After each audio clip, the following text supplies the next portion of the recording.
집에 있는 교회 묵상의 집. 오늘은 2023년 8월 11일 금요일. 오늘도 말씀과 함께 시작하는 하루입니다. 말씀 가운데 주님의 은혜가 우리에게 임하길 빕니다. 말씀이 우리와 함께, 우리가 말씀과 함께. 오늘 묵상 말씀은 예레미야 18장 1절에서 12절, 주는 토기장이 나는 진흙, 1절에서 4절.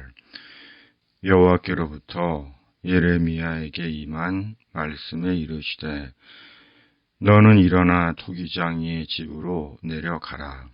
내가 거기서 내 말을 네게 들려주리라 하시기로, 내가 토기장이의 집으로 내려가서 본즉 그가 농로로 일을 하는데 진흙으로 만든 그릇이 토기장이의 손에서 터지매 그가 그것으로 자기 의견에 좋은 대로 다른 그릇을 만들더라. 아멘.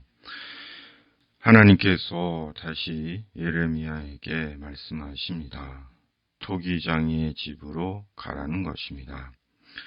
거기서 주의 말씀을 하시겠다는 것입니다. 성경은 하나님의 말씀입니다. 사람의 말이 아닙니다. 성경이 하나님의 말씀이라는 증거는 이미 성경 스스로 입증하고 있지만 또 하나의 중요한 증거가 있다면 성경을 몇 번을 읽어도 새롭다는 것입니다. 이 또한 성경이 하나님의 말씀이라는 증거입니다. 하나님의 말씀을 자기 말처럼 하는 자들이 있습니다.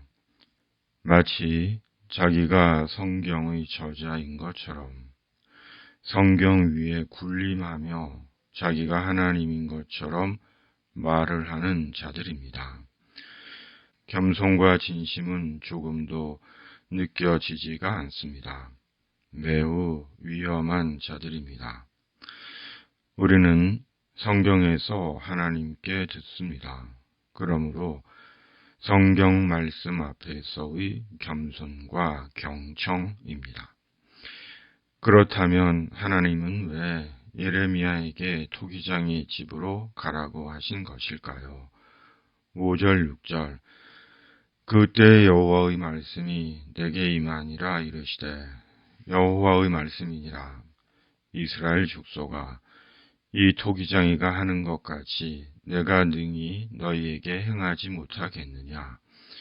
이스라엘 족속아, 진흙이 토기장이의 손에 있음같이 너희가 내 손에 있느니라. 아멘. 하나님은 토기장이시고 이스라엘은 하나님의 손에 있는 진흙임을 일깨워 주시기 위함입니다. 말씀은 우리를 일깨워 주는 말씀입니다. 하나님은 누구시고 우리는 누구인지를 일깨워 줍니다. 그러므로 말씀에서 얻는 중요한 깨달음은 하나님과 우리 자신에 대한 바른 신앙적 인식, 영적 인식입니다.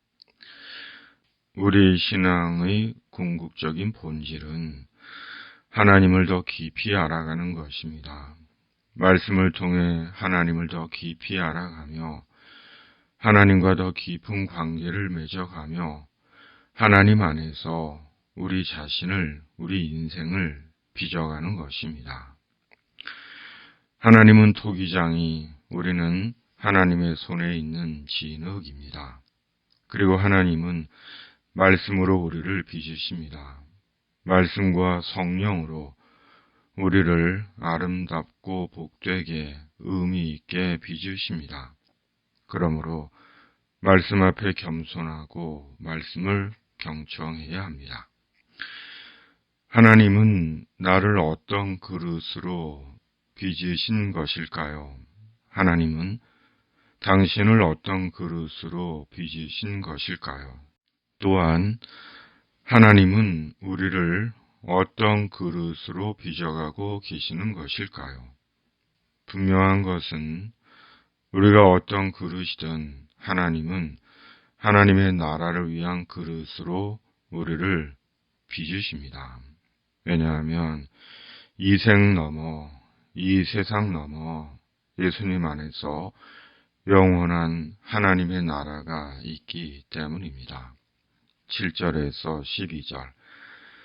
내가 어느 민족이나 국가를 뽑거나 부수거나 멸하려 할 때 만일 내가 말한 그 민족이 그의 악에서 돌이키면 내가 그에게 내리기로 생각하였던 재앙에 대하여 뜻을 돌이키겠고 내가 어느 민족이나 국가를 건설하거나 심으려 할 때 만일 그들이 나 보기에 악한 것을 행하여 내 목소리를 청종하지 아니하면 내가 그에게 유익하게 하리라고 한 복에 대하여 뜻을 돌이키리라.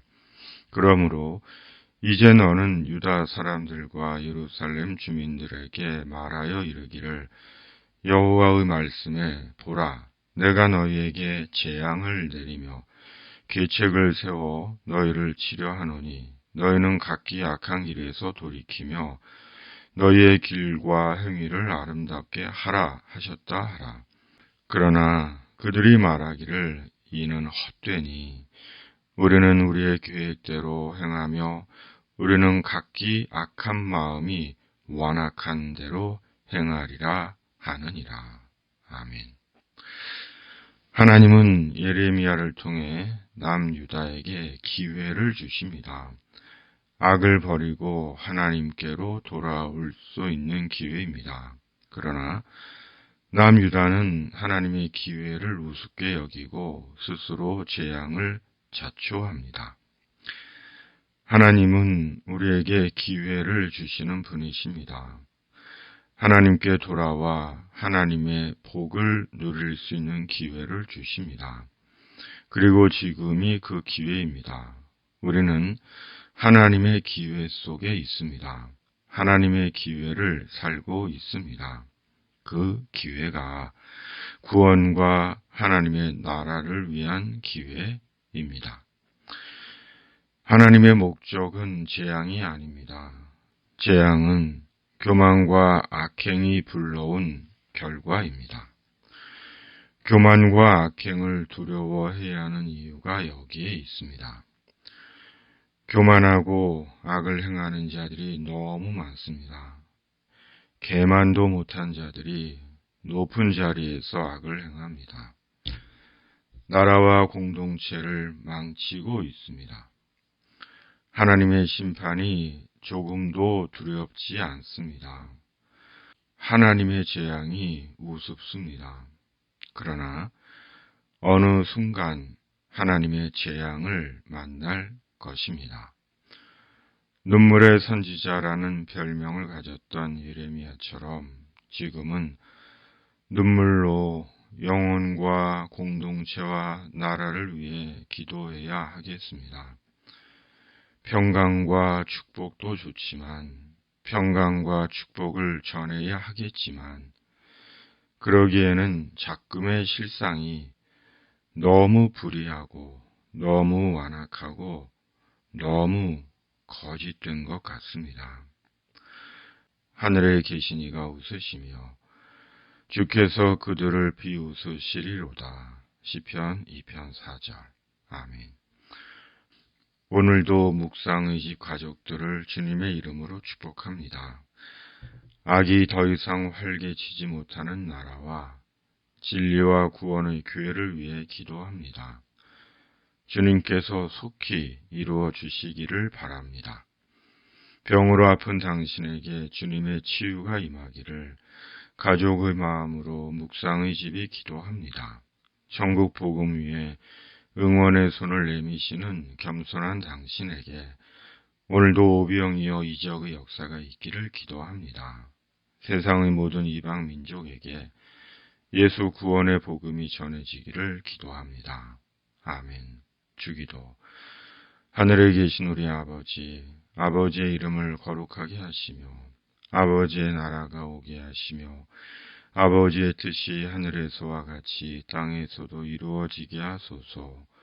오늘 우리에게 일용할 양식을 주시고 우리가 우리에게 잘못한 사람을 용서하여 준 것 같이 우리 죄를 용서하여 주시고 우리를 시험에 빠지지 않게 하시고 악에서 구하소서. 나라와 권능과 영광이 영원히 아버지의 것입니다. 아멘.